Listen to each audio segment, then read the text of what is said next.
Hello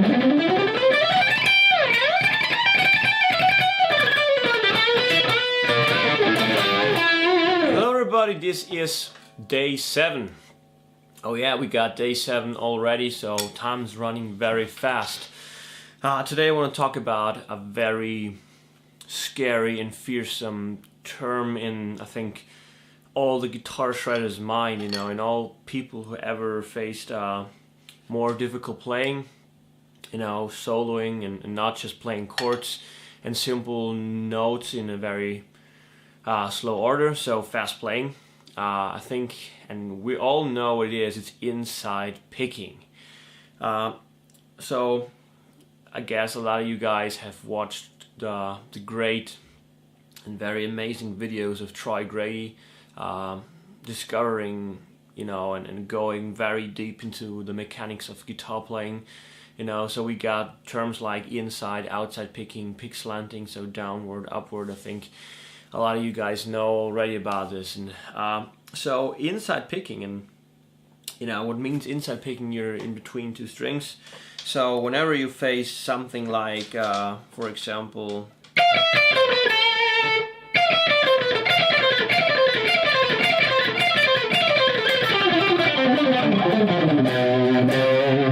whenever you face some kind of run like that and you pick everything straight, we face inside picking. So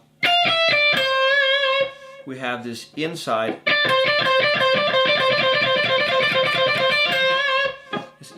picking motion, which kind of locks you in between the strings. Because if we have an outside picking situation, it's more like you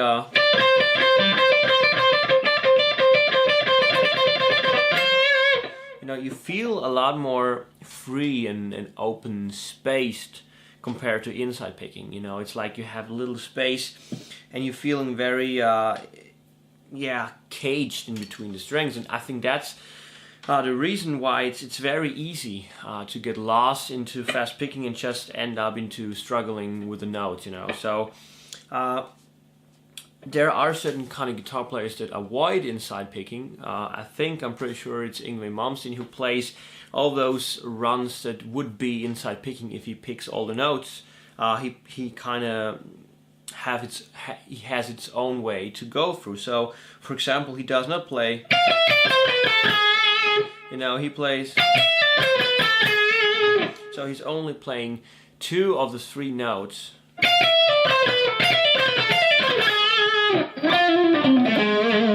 Which is kind of geniusly, because it's a lot more easier and you're always on a downstroke when coming to the next string and not on the upstroke, you know. So far for Yngwie, that's what Troy Grady actually discovered, which is really complex and absolutely amazing. But the funny thing is, I think a lot of people think that actually Paul Gilbert as well don't likes inside picking, but he's one hell of a great inside picker. He just says or mentions in a video that he prefers outside picking. Well, I think he means like he can do inside picking as well, but if there's he kind of probably likes the feeling of outside picking more. But some people, I think, were then like, well, Paul Gilbert is not doing inside picking, but that's completely wrong, because one of his very famous signature run from Technical Difficulties, it's all inside picking. So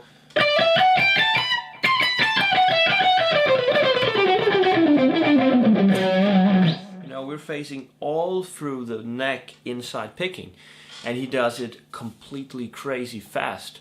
So yeah, he's actually very good at this. And today I want to talk a bit about inside picking and actually things I do to practice inside picking, because I think I really got better at inside picking, and I think it's really important that you can do that, because it's like if you can't, you're always scared somehow that you will lost yourself into inside picking, then you're like, no, oh my god, I can't do it, you know.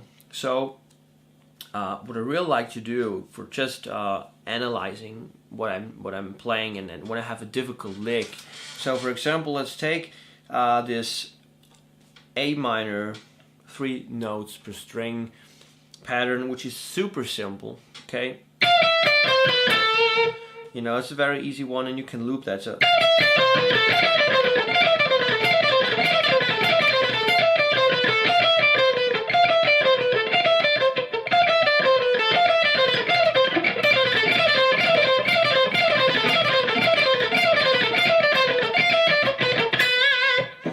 And what I do is, to practice that inside motion, is I'm actually muting the strings with my left hand and just pick dead notes with my picking hand, and to feel what's actually going to happen. So, you know, when I feel that the upstrokes are kind of the difficult thing here, so it's like,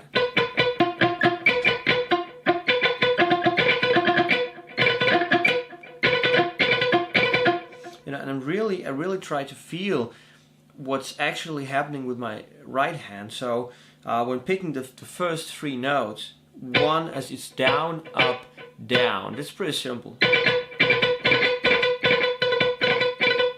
I can do this very fast. And as soon as I have to go to the next string, which is an upstroke, I need something that I can kind of feel. You know, it's difficult to describe, but you need like an anchor point.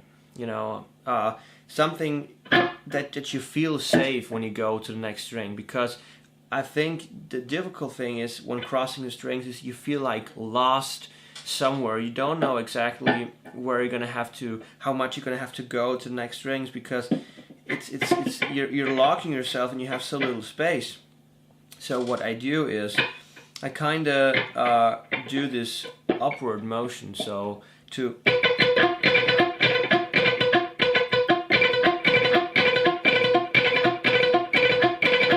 it feels very good, you know. You see, it's really simple, but I'm already kind of fast.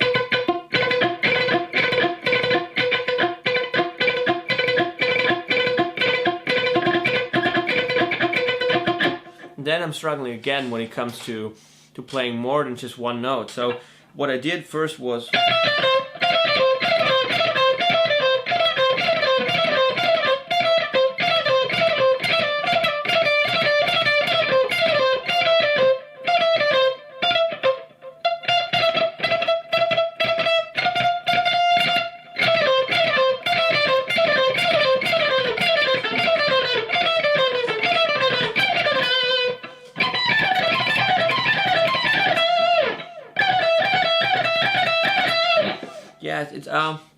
I think I'm struggling actually on starting on that upstroke, sorry, and then ending on the upstroke again. It's to me the unnatural move here. So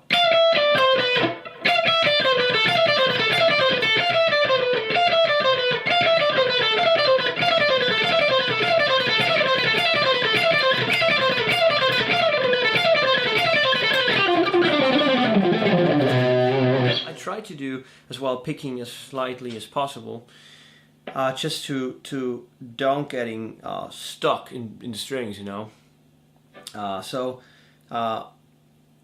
Yeah, I guess it's just all practice for a long time, but what really helps me to get it somehow more done or better done is really to focus on that.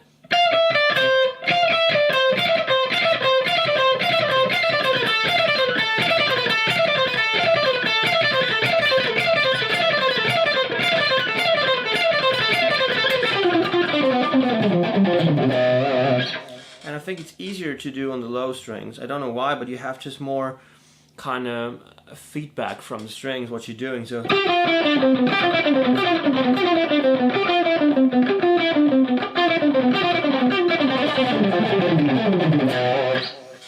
yeah, and again, I really try to do, like, every time I practice inside picking, to first just very slowly practice this dead note kind of thing. So and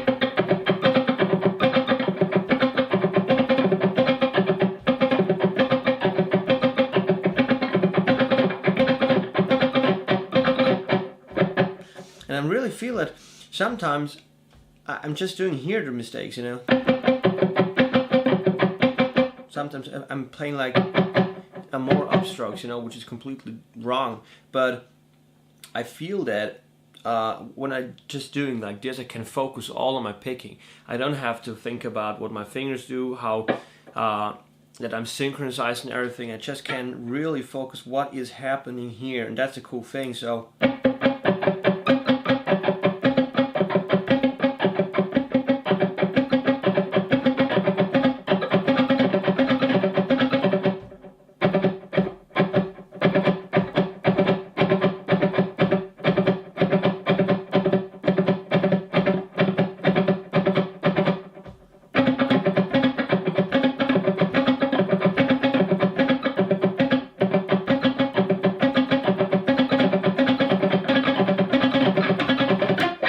So 3, 4.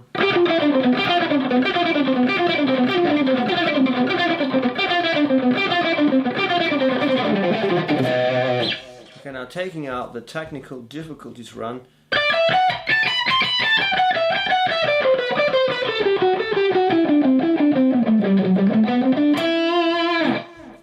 I think the connection between that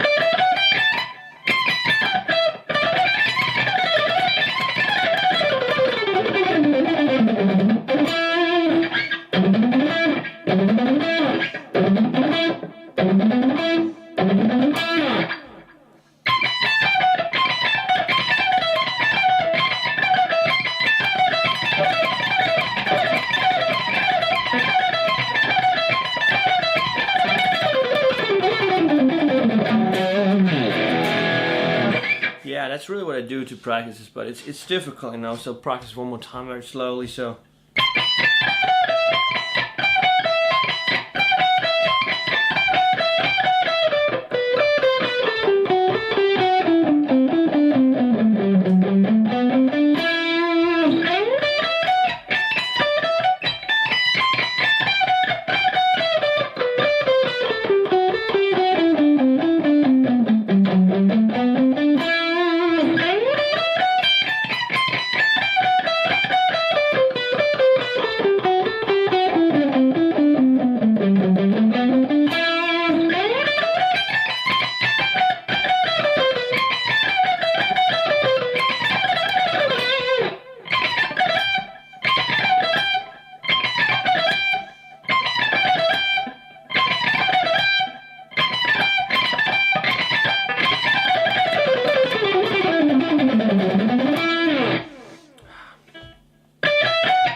I gotta say it's really difficult because especially on the high strings you're feeling very simple, or now you're feeling very it's easy to get lost in the strings, and it doesn't feel like on the low string it feels more like you actually cutting through butter, you know, really soft and sweet, and on the high strings it's more like you're making yourself just traps by doing inside picking, you know, and just that's really something I think that takes a lot of time till you really can do it on purpose perfectly, you know.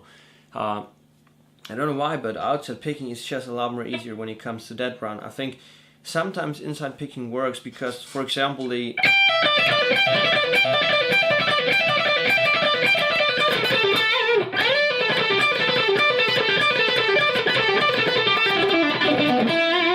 it works pretty good, but as soon as it comes to 3 note open strings,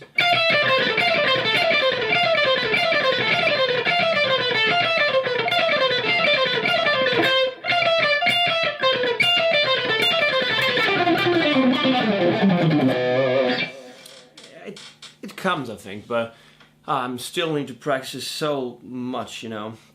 For example, when I do outside picking run, it feels just a lot more natural, so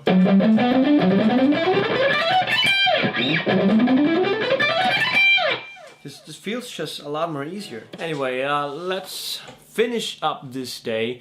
It's difficult thing we talked about. Inside picking is still a very, very complex and difficult mechanic. I'm picking, I think.